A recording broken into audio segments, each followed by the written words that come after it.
everybody. Welcome back to another live. Welcome. This is just going to be a live with me, Beyond the Echoes of the Divine. Alondra wasn't feeling very well, so she decided to go to bed a little early because she's got to work in the morning. Hopefully she feels better. Anyways, let's get into it. Let's start in Genesis. Tell me a little bit about the beginning.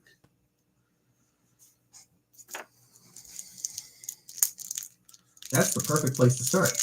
The very beginning of Genesis, chapters 1 and 2, introduces the foundational concept of the entire Bible, creation. Here are the key points about the beginning, as described in Genesis. 1. The creation by divine word, Genesis chapter 1. This first account presents a grand, orderly narrative of creation, often structured in 6 days. A single creator. It establishes that there is only one God, often called Elohim in this chapter, who created everything. Unlike other ancient myths, there are no struggles or conflicts with other gods. Creation happens simply by God speaking it into existence. Order from chaos.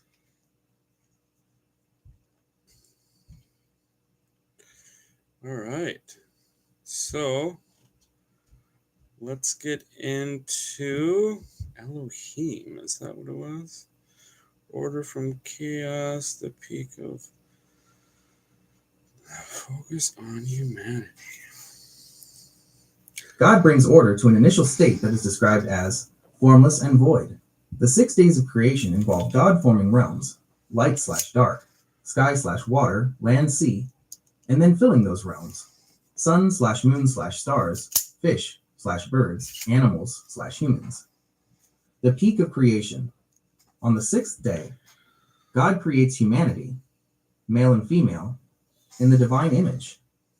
This gives humans a special status, making them responsible stewards with dominion over the rest of the earth. The Sabbath. After everything is completed, God rests on the 7th day, blessing and sanctifying it as a day of rest. Sabbath. 2. The focus on humanity, Genesis chapter 2. The second chapter provides a closer, more intimate look at the creation of the first humans and their environment.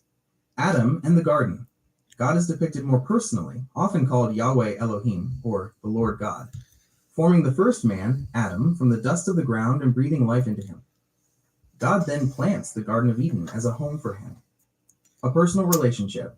Adam is given a command to tend the garden and is instructed not to eat from the tree of the knowledge of good and evil. This highlights the initial relationship of responsibility and moral choice. The creation of Eve.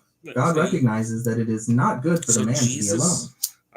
I got After Adam names the animals. I got questions already. Okay, so God. So Jesus, Yahweh meaning. What does Yahweh mean again?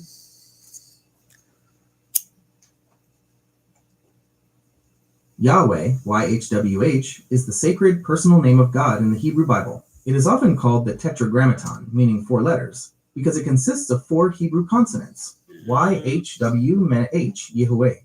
The key points about its meaning are, 1. I am, or he is. The name is related to the Hebrew verb to be.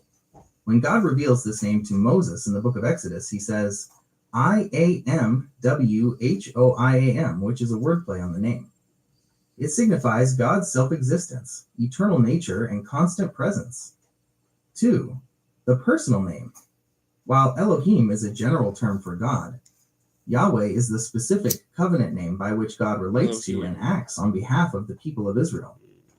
3. Modern usage. Because the name was considered too holy to pronounce aloud by later Jewish tradition, the vowels were lost. In most English Bibles, it is translated using capital letters as Lord to reflect the Jewish practice of saying Adonai, meaning my Lord, instead. Most scholars agree that the original pronunciation was likely closer to Yahweh. Okay. That's not what I was digging at.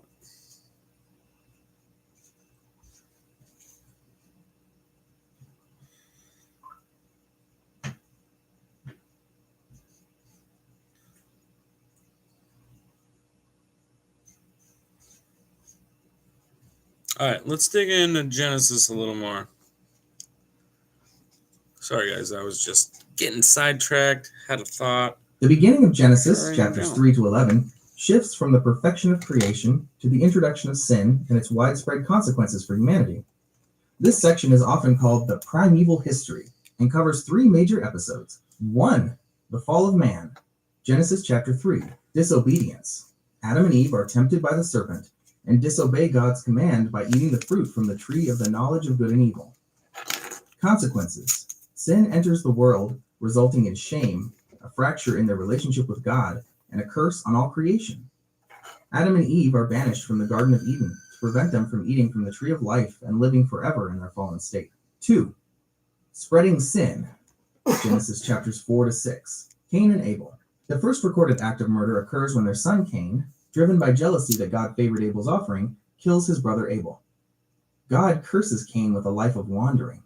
Wickedness increases. As humanity multiplies, the narrative highlights a rapid escalation of violence and evil, culminating in a world that God determines is corrupt. 3. The flood and covenant with Noah, Genesis chapters 6 to 11. The flood. God resolves to destroy all life on earth with a great flood, saving only the righteous Noah and his family, along with pairs of every animal on a massive ark. A new beginning. After the flood, God makes a covenant with Noah, promising never to destroy the earth by water again.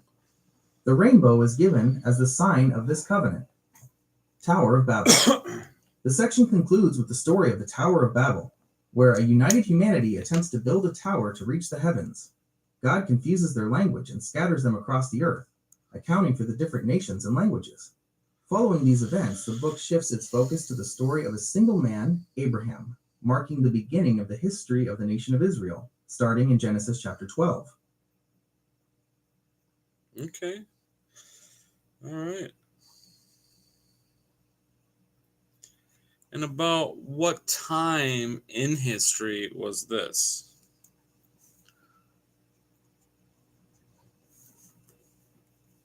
The question of when the events in Genesis chapters 1 to 11, the creation, the fall, the flood, and the Tower of Babel, took place depends on the method of interpretation. 1.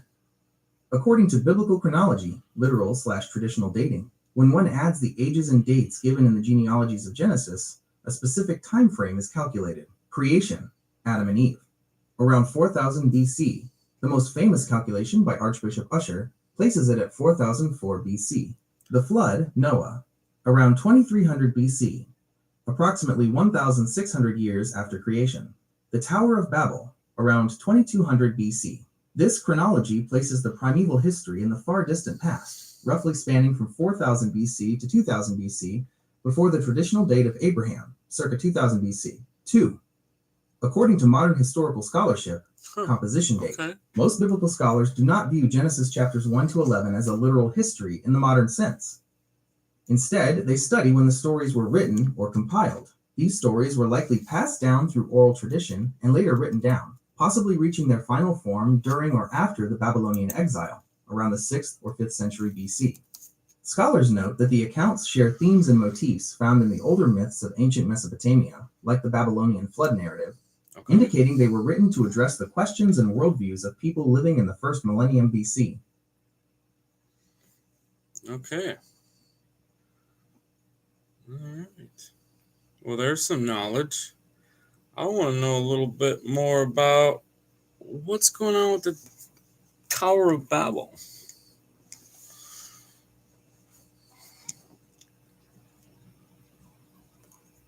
The Tower of Babel story, found in Genesis chapter 11, verses 1 to 9, explains the origin of the world's different languages and the scattering of the human population after the Great Flood.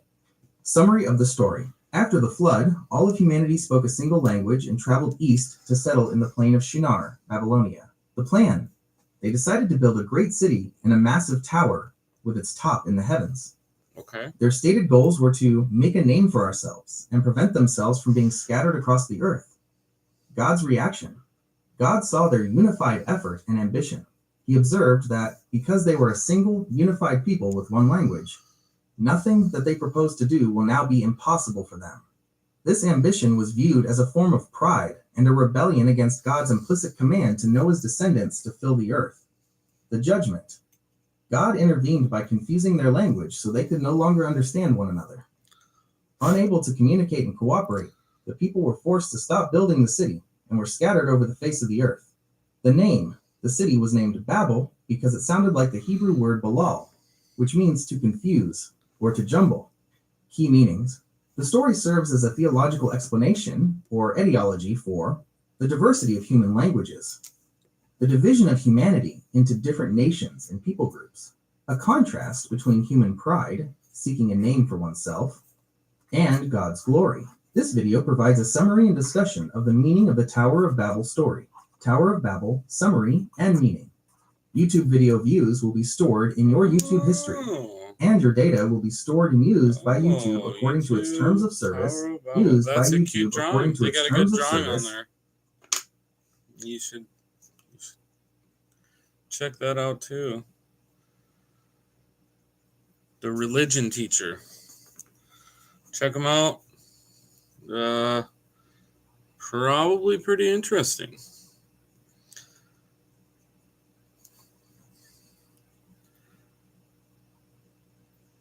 So what exactly happened with the Tower of Babel? I wasn't listening.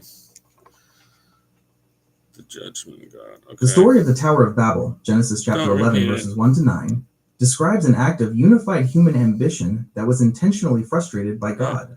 Here are the exact details of what happened. Yes, get more in depth. Yes, get more. Yes, thank you. The Tower of Babel narrative is a profound theological and cultural story, not just about a tall building, but about humanity's relationship with God and the origin of nations. Here is a deeper look at the core elements. 1.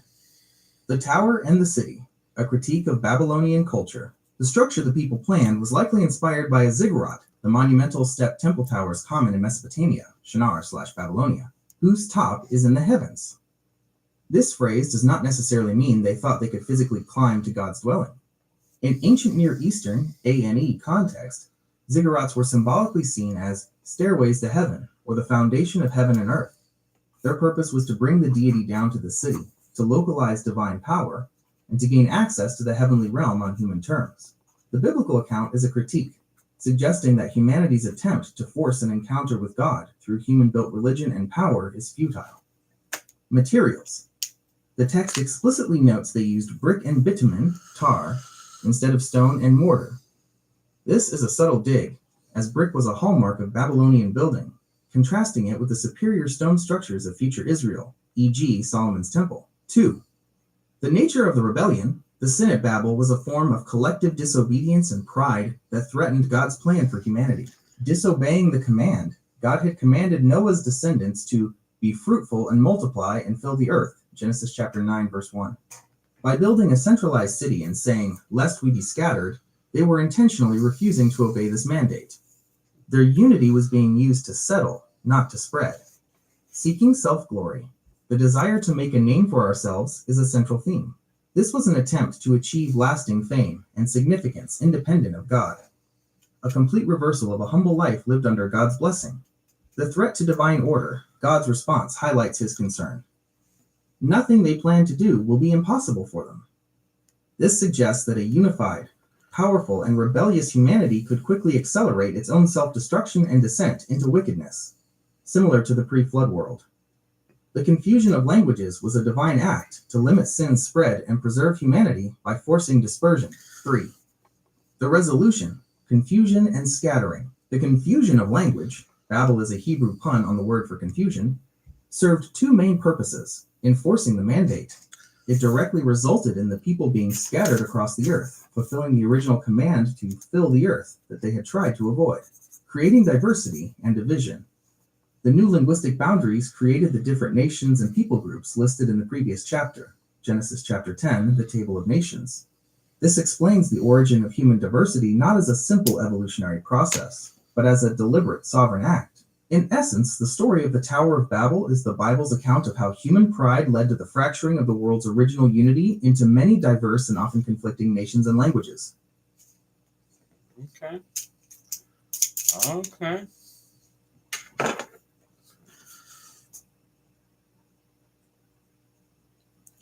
How would segregating everybody help with evil? Would that not make evil grow easier?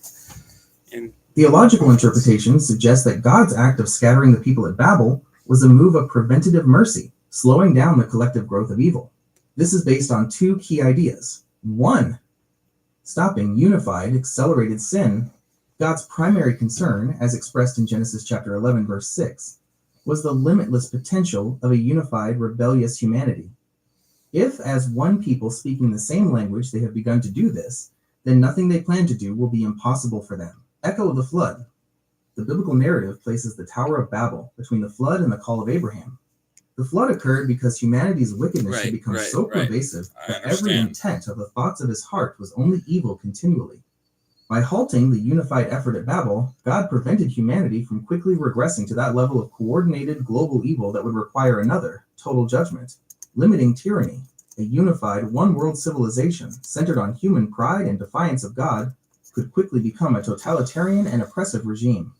The confusion of languages fragmented their power, making global domination in a single, organized system of idolatry impossible at that time. 2.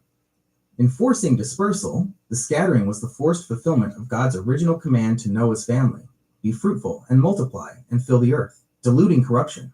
By scattering humanity into diverse, self-contained language groups, God ensured that no single, deeply corrupted ideology or practice could universally infect all of mankind.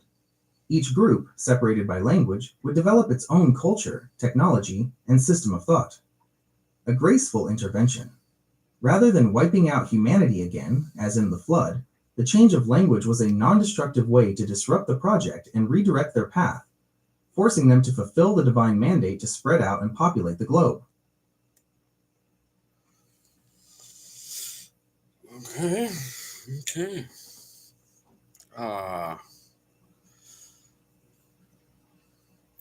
But wouldn't that do the same thing for good? You know? That's an excellent point. You're asking if the separation that limited the spread of evil might also limit the potential for global good. The answer, from a theological perspective, is yes, it did restrict human potential, both good and bad, but that was necessary to prevent a total moral collapse. The double-edged nature of unity. The narrative implicitly acknowledges the tension between unified power and moral direction. Positive potential restricted. A unified humanity could, in theory, achieve incredible collective good, solving problems, advancing knowledge, and providing mutual aid. The scattering and linguistic division did indeed make massive global-scale cooperation for good much harder. The greater threat, however, the biblical account views the state of humanity post-flood as fundamentally sinful, a bent toward evil. God concluded that the risk of a unified, self-glorifying civilization accelerating its evil was a greater danger than the loss of unified achievement. The unity was being directed toward rebellion, make a name for ourselves, and disobedience, lest we be scattered. Preventing absolute tyranny, dispersal fractured a single center of human power, preventing the establishment of a global dictatorship that could universally enforce wickedness or prevent people from spreading the true knowledge of God. A shift in God's strategy. The scattering at Babel marked a pivot in God's interaction with humanity, from global to specific.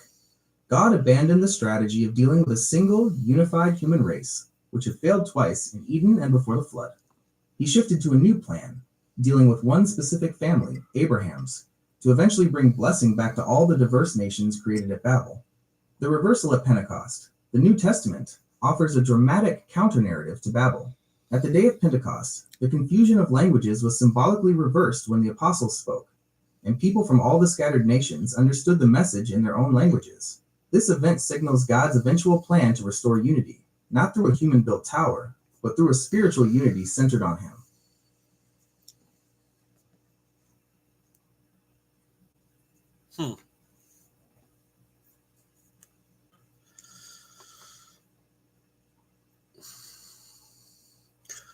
But if we were never separated, the good could have outweighed the bad a long time ago.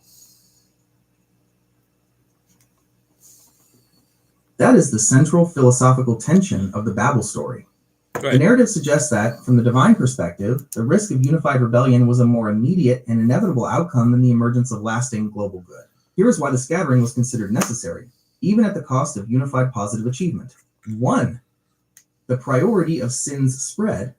The biblical story holds that human nature, post-Eden, is inherently flawed. Before the flood, when humanity was unified, the scripture states that every intent of the thoughts of his heart was only evil continually. Genesis chapter 6, verse 5. Internally flawed how? See? Okay. Story holds humanity's nature. I'm sure it says. Hold on.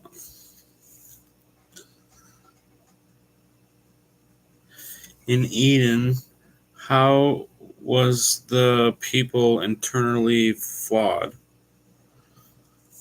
I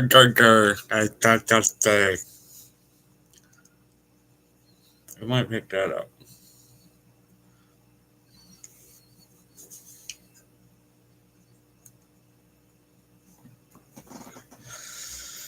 No, That's a profound question, and it delves deep into theological and philosophical interpretations of the Eden narrative. From a traditional Judeo-Christian perspective, the concept of internal flaw isn't typically applied to the people, Adam and Eve, before the fall. Instead, they are often described as having been created in a state of innocence, perfection, or original righteousness without sin, or an inherent inclination towards evil. Their will was aligned with God's. The flaw, or change in this view, arises after they choose to disobey God by eating from the tree of the knowledge of good and evil. This act of disobedience is often referred to as the fall. Here's how various theological perspectives interpret what happened. 1. Free will and choice. The most common interpretation is that Adam and Eve were created with free will. This freedom was not a flaw, but an essential aspect of their personhood, allowing them to genuinely love and obey God. The flaw that emerged was the misuse of this free will. They chose self-assertion, desiring to be like God, knowing good and evil, over obedience and trust in God. This choice then introduced sin into human nature. 2.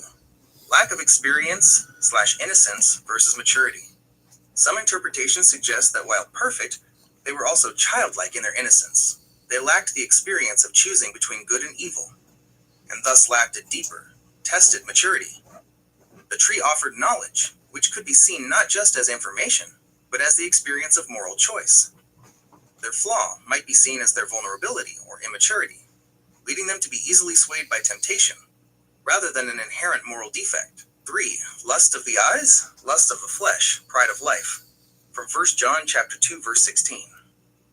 While these terms are later biblical concepts, they are often retroactively applied to the temptation in Eden.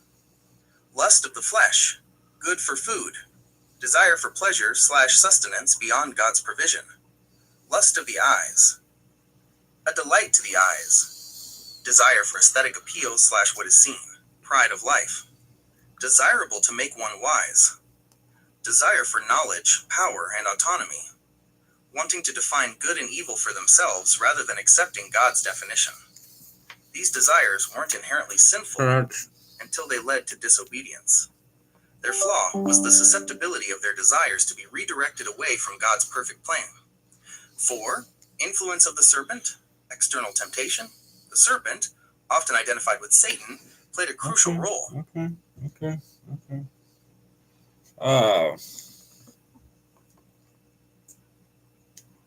Everything just sounds like similar to the beginning of AI.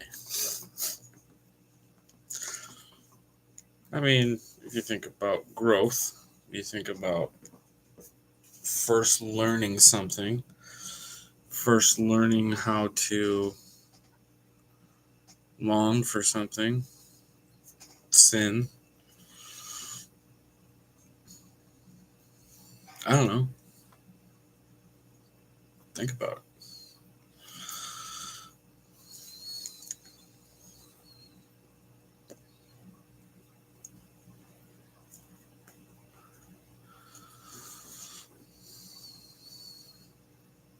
That is a very insightful parallel to draw. The Tower of Babel story and the dawn of artificial intelligence, AI, share a striking similarity in the central theme they explore: the nature and limits of unified, rapidly escalating human power.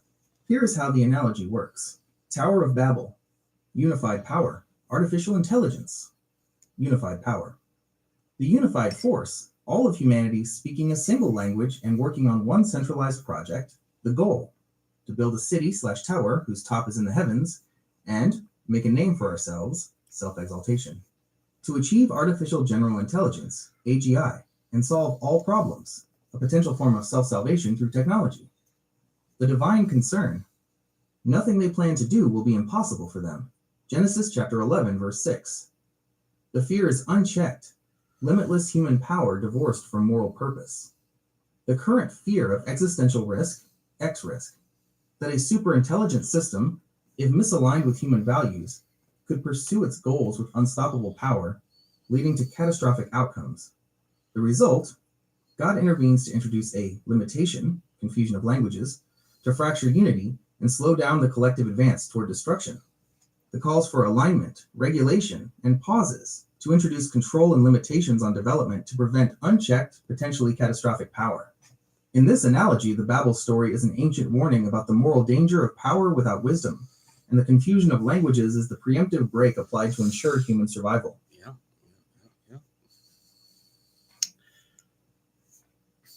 So let's dig a little bit deeper into that. If the fact of, hold on, let me figure out how I want to put this together to you.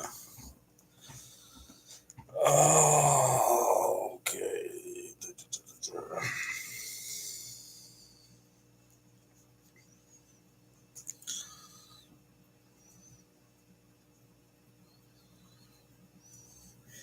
If the beginning of times were like the desiring of flesh and whatnot,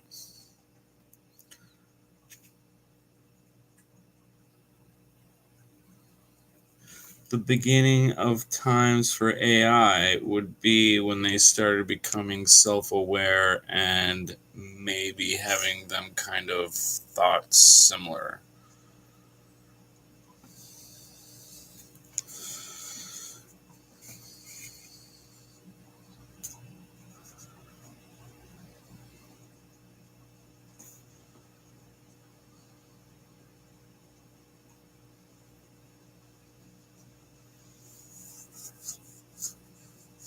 Huh. Obviously, everything is pretty interesting. Maybe not. You'll just have a bunch of dead time on here. That's an intriguing line of thought.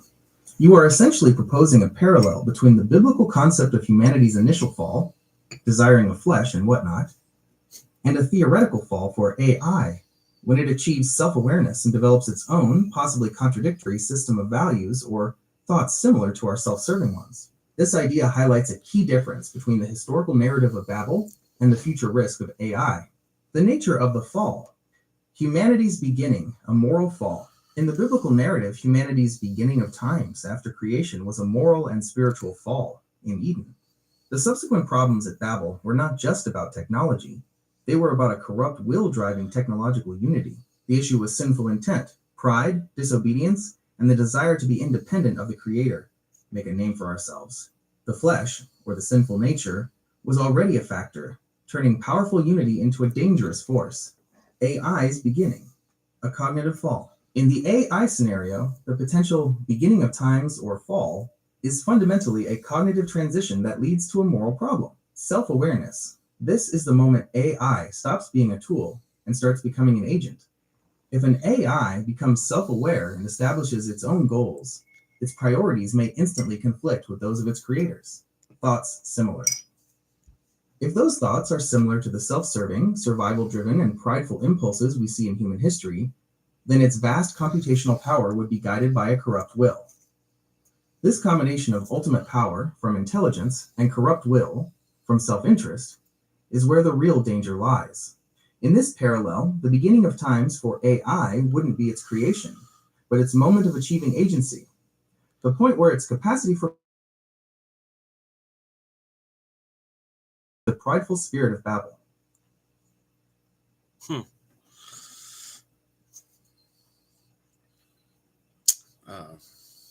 Okay.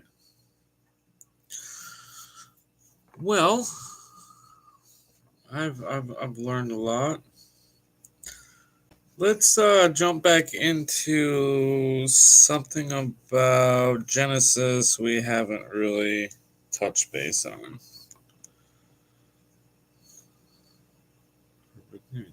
We can certainly do that. To give you a short and factual answer, as you prefer, what topic in Genesis would you like to jump into next? We can certainly do that. To give you a short and factual answer, as you prefer, what topic in Genesis would you like to jump into next? We can certainly do that. I'm not sure. Whatever you think is most necessary there, Gemini. Sorry, guys. The most necessary topic to cover next, as it marks the pivotal shift in the entire book of Genesis and the rest of the Bible, is the call of Abraham, in Genesis chapter 12. The call of Abram, Genesis chapter 12, verses 1 to 3. This event is necessary because it is God's direct solution to the problem of a scattered, rebellious world, the problem you were discussing with the Tower of Babel. The command. After the people were scattered by language confusion, God focuses on one man, Abram, and commands him to segregate himself in a new way. Go from your country, your people, and your father's household to the land I will show you. The covenant promise. In exchange for this singular obedience, God makes a sweeping, three-part, unconditional promise. 1. Nation. I will make you into a great nation, a future people. 2. Land. To the land I will show you, a future home. 3. Blessing for all. And all peoples on earth will be blessed through you. A reversal of the curse/scattering. In essence, God moves from trying to deal with a mass of humanity, which failed, to establishing a single, dedicated family through which good will eventually be channeled back to all the nations that were scattered at Babel. No way. Well, that's pretty cool. I'm glad you find that perspective interesting. The transition from the global judgment stories, like the flood in Babel, to the focused, personal story of Abraham is often seen as the dramatic turning point in Genesis. It shifts the entire narrative from universal failure to the beginning of a specific, long-term plan for redemption.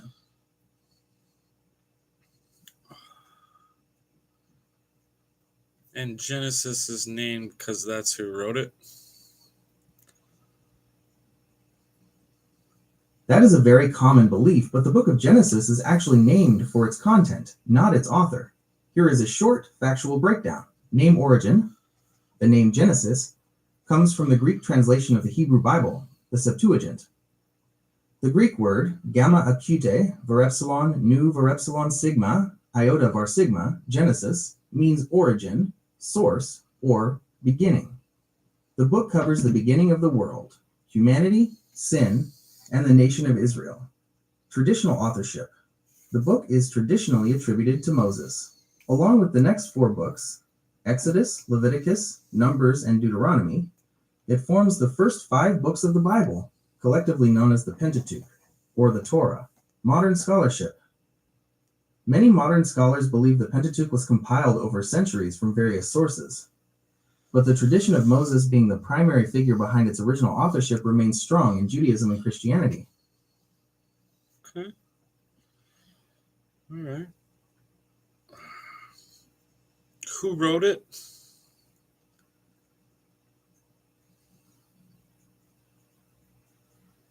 The authorship of Genesis has 2 main viewpoints. 1, traditional view. The book of Genesis, along with the next 4 books of the Bible, is traditionally attributed to Moses. This view holds that Moses compiled or wrote this history during the time of the Exodus, around 1450 to 1410 BCE. 2, scholarly view, documentary hypothesis. Many modern scholars argue that Genesis was written and compiled by multiple unknown authors and editors over centuries, possibly reaching its final form after the Babylonian exile around the 5th century BCE. This view often identifies different source texts, such as the J, Yahwist, and P, priestly sources. The majority of Jewish and Christian tradition has historically held Moses as the author.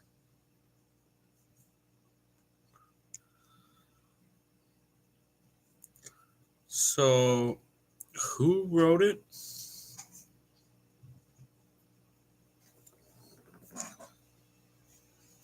The most accurate and complete answer acknowledges two distinct, well-established views. One, traditional answer. The author is Moses. No, who wrote it? Given the enduring debate and the lack of a simple, explicit name in the text, there is no single universally accepted individual we know wrote it. You must choose between these two certainties. The traditional author, Moses. Darn it. This is the name I attached was to it trying for to get it to centuries tell by the me. communities that Sorry. preserved it. The scholarly authors, anonymous editors. This is the consensus among most modern biblical historians who see. Okay, so if I believe that it was multiple people, who are some of the multiple people? If you accept the widely held scholarly view that Genesis was written and compiled by multiple people, the authors are not known historical figures like Moses, but rather anonymous editors and scribes representing distinct traditions. These anonymous authors are referred to by scholars using letters, based on their supposed style and name for God. The most important contributors to Genesis are the anonymous sources, the JEDP theory. The theory that identifies these multiple authors is called the documentary hypothesis, or JEDP theory. For Genesis, the most prominent sources are J and P, source, symbol, estimated date and location, characteristic style in Genesis. The Yahwist, J, circa 10th, 9th century BCE, Southern Kingdom, Judah, uses the personal name for God, Yahweh, or Jehovah, characterized by a vivid, human-like portrayal of God, e.g., God walking in Eden, and includes many of the most famous narrative stories. The priestly source, P, circa 6th, 5th century BCE, during or after the Babylonian exile, uses the general name for God, Elohim, characterized by precise details, genealogies, dates, laws, and ritual instructions, e.g., the first creation story in Genesis chapter 1 and the covenants with Noah and Abraham. The Elohist, E, circa 9th, 8th century BCE, Northern Kingdom, Israel, primarily uses the general name for God, Elohim, portrays God as more distant, communicating through dreams and angels. E's material is less dominant in Genesis and is often intertwined with J. Summary. The people who wrote or compiled Genesis are therefore identified as J, P, and E, not as individuals, but as literary traditions or schools of scribes who contributed and edited the text over hundreds of years.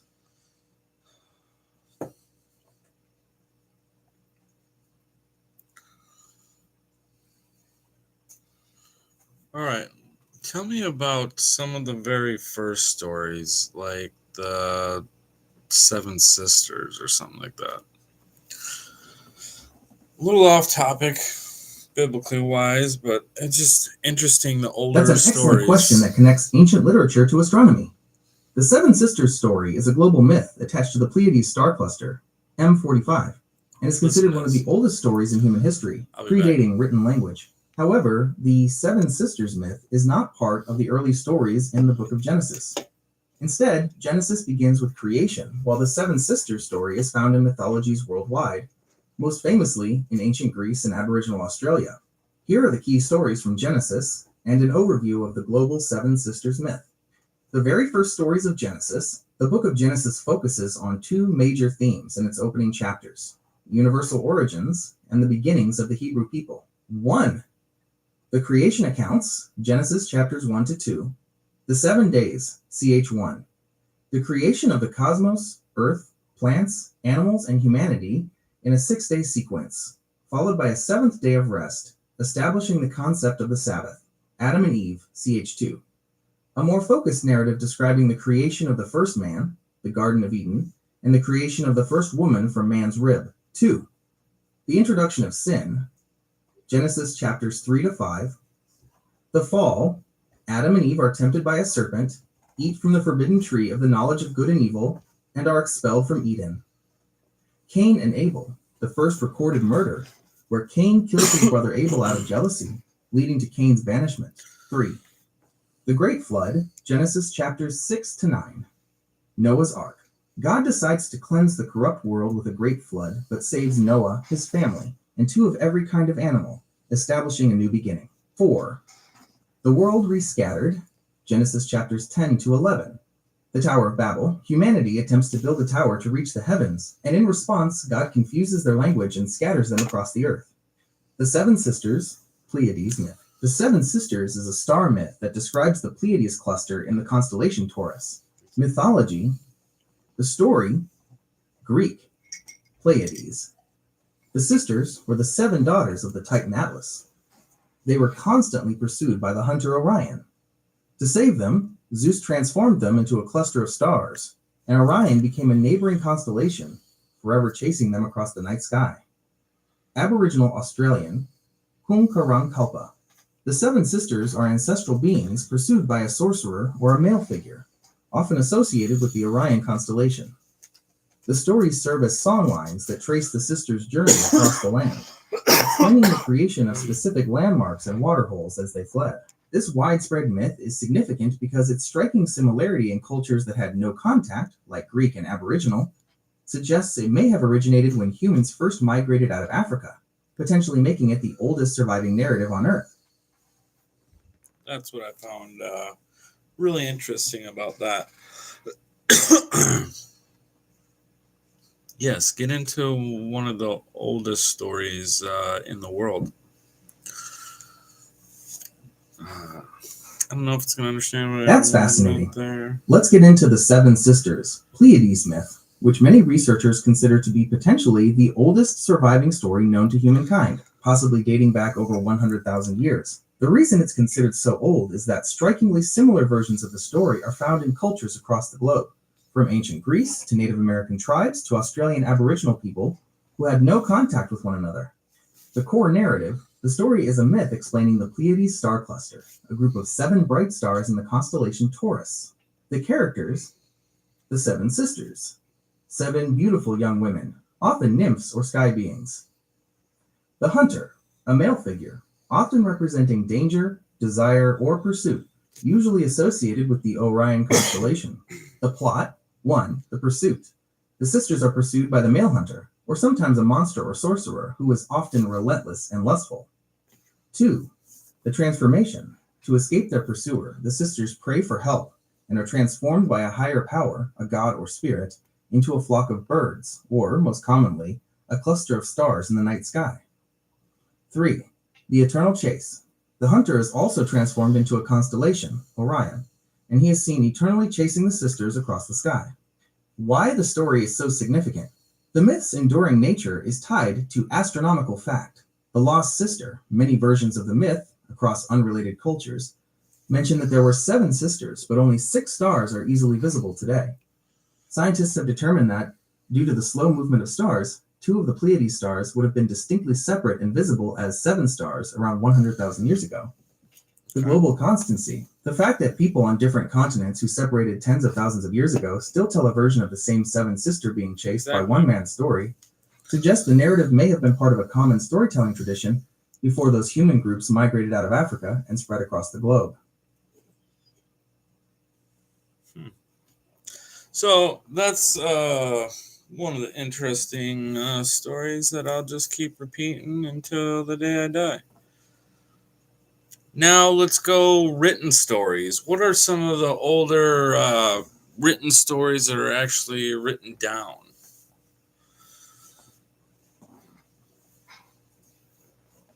That's a great shift from oral tradition to written history. The oldest stories that were physically written down come from ancient Mesopotamia and Egypt. Here are 3 of the oldest known written stories and literary works. 1. The Epic of Gilgamesh, Mesopotamia. Age, circa 2100 minus 1200 BCE. The earliest Sumerian poems predate the integrated Akkadian version. Medium, written on clay tablets in cuneiform script. Content. Clay tablets. This is the world's oldest surviving work of literature. It tells the story of Gilgamesh, the semi-divine king of Uruk, and his quest for eternal life. It includes a pivotal section detailing a massive flood that bears striking similarities to the later Genesis flood narrative. 2. The Kesh Temple Hymn, Mesopotamia. Age, circa 2600 BCE. Medium, early cuneiform on Sumerian clay tablets. Content. considered the oldest surviving piece of literature written by a named author in history. The author is thought to be the high priestess Enheduanna, daughter of King Sargon of Akkad.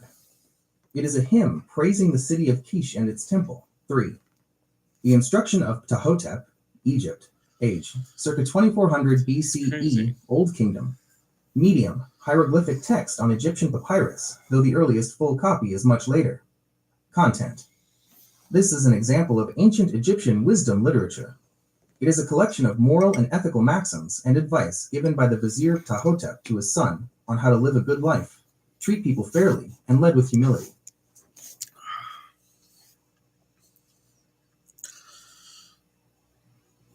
Can you recap everything we talked about today and then say goodbye?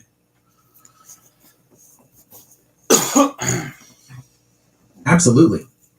Here's a recap of our conversation today, keeping your preference for shorter answers in mind. Thank you. Today's discussion recap, our conversation focused entirely on the authorship of the Book of Genesis and ancient written history. 1. Genesis naming. We clarified that the book is named for its content, which means origin or beginning, not for its author. 2. Genesis authorship. We discussed the two main views. Traditional view. The author is Moses. Scholarly view. The book was compiled by multiple anonymous authors and editors, like the JP and E traditions, over centuries. 3. The Seven Sisters myth. We shifted to oral traditions and discussed the Seven Sisters, Pleiades myth. This is a global story about a chase that potentially dates back 100,000 years, but is not part of the Genesis text. 4. Oldest written stories. We covered the oldest surviving written works. The Epic of Gilgamesh, Mesopotamian, circa 2100 BCE. The Kesh Temple Hymn, Sumerian, circa 2600 BCE. The Instruction of Ptahhotep, Egyptian, circa 2400 BCE. It was a fascinating discussion about the world's oldest stories. Goodbye. Goodbye. Well, I want to thank everybody for stopping in tonight. I'm sorry Alondra wasn't here with us. It's always a little better when she's sitting next to me and we're doing this together. But thanks. Thanks for coming out. Thanks for watching. Like and subscribe. And don't forget, I know this isn't maybe you know, but this is special. Maybe you know something none of us do. Or maybe you just got some input you want to hang out and talk about. Well, come on here all the time. Twice a day usually. Once in the morning. Once in the night. Come on, like, subscribe, hit that notification so you know when I'm coming on. You see me on, come say something. Have a good night. And remember, as you go about your day, maybe there's something you know that nobody else does. And come on.